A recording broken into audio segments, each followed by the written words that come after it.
নবী সিজদার মধ্যে পড়ে কাঁদতে থাকবে, ইয়া রব হাবলি উম্মতি, আল্লাহ আমার উম্মত গুনাহগার, আমার উম্মত গুনাহগার, আমার উম্মত গুনাহ করে ফেলছে, আল্লাহ আমার উম্মতের কি হবে, আল্লাহ আমার উম্মতের হবে কি? আল্লাহ পাক ডাক দিয়ে বলবেন, হাবিব আপনি আর সিজদায় পড়ে থাকবেন না, মাথা উঠান। আপনি কাঁদেন কেন? মেহশর তো আপনার কান্নার জন্য না নবী, উঠেন, আপনি মাথা উঠান।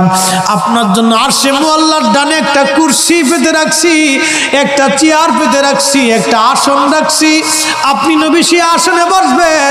আপনি মাথা উঠান, আপনি আমার হাবিব, আপনি আমার বন্ধু, আপনি আর কাঁদবেন না। হুজুর আপনি মাথা উঠান। আল্লাহর নবী তখন বলবে, ইয়া রব হাবলি উম্মতি, আল্লাহ আমার উম্মত গুনাহ করছে। আল্লাহ ডাক দিবে, হাবিব আপনি মাথা উঠান। আপনি সর্বপ্রথম হামদের পতাকা উড়াবেন, আপনি সুপারিশের পতাকা উড়াবেন, আপনি যাকে খুশি তাকে নিয়ে জান্নাতে চলে যান। একবার জোরে বলা যাবে কি সুবহান।